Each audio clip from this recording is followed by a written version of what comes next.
Does life feel like Groundhog Day? Welcome to the Thrive Podcast, your daily boost that's all about becoming clear on who you really are. You're probably familiar with the movie Groundhog Day, which, believe it or not, was released way back in 1993. Now, in the movie, a guy called Phil, who is a weatherman played by Bill Murray, finds himself trapped in a day that repeats itself over and over and over again. No matter what Phil does, every morning when the alarm clock goes off, there he is repeating the same day. A bunch of different people have even spent the time calculating how many equivalent days Phil would have needed to spend to develop mastery in piano playing, ice sculpting, and French poetry, in addition to the 38 days that are shown in the movie and the 414 other days that are just referred to. And those estimates range from 10 years to just under 34 years. Over the last year, I've experienced quite a few days where it's felt like I was stuck in a Groundhog Day experience. And the feeling of being stuck or of being trapped in a Groundhog Day experience doesn't just apply to coronavirus lockdowns. In the early days after my previous marriage broke down, I remember wondering if I would ever be happy again, or if my life was always going to be as hard as it felt at that point in time. You might also be feeling like you never have any time to yourself because you're busy caring for young children, or because you're a single parent, or because you've got a demanding career, or because you're struggling with finances. It's important to realise that just like Phil wasn't able to suddenly snap himself out of his never-ending Groundhog Day, and we're not able to change the weather from winter to spring, or from summer to autumn, or from whatever to whatever, we're also not in control of the seasons we find ourselves in. So where does that leave us? The first verse of Ecclesiastes chapter 3 says that there's a time for everything and a season for every activity under the heavens. The one thing seasons do is they continually change. Unlike Groundhog Day, they don't stay the same. In the darkest part of winter, we can look forward to spring. When the bushfires are raging in summer, then we know that the cooler weather that autumn brings is going to bring some relief. The passage we just looked at says that everything has its time and season.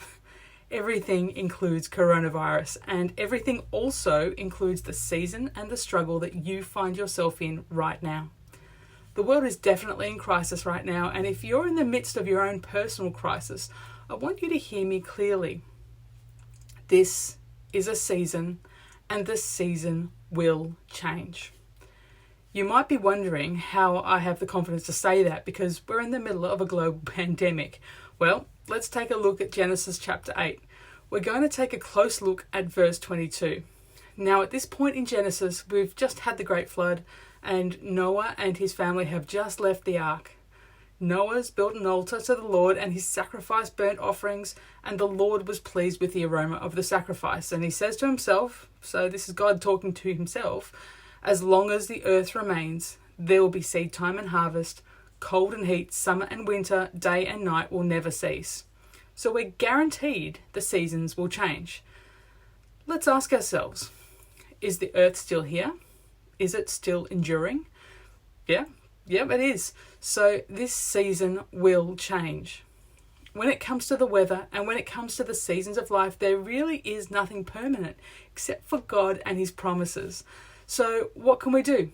Well, we do everything we can to outlast this season and to help our fellow human beings outlast this season too, because although just like Phil in Groundhog Day, we can't control when our current season starts and finishes, we are absolutely in control of the choices we make and the actions we take. If that means staying home, then we do that for a bit. If it means being part of an essential service, then we do that. If that means caring for and advocating for your children, then do that. And if it means starting a period of study or education in preparation for your next season, then do that. In the meantime, it's a great opportunity to learn more about the kingdom of God and about the only one in the universe who is the same yesterday, today, and tomorrow. If that's something you want to know more about, then make sure you subscribe and get notifications for when new Thrive episodes are released. Also, if you have a friend who might benefit from this message, make sure you share this with them. And if you're here watching because someone shared this with you and you got something out of being here, now's the time to message them to say thanks before you get stuck into the next message.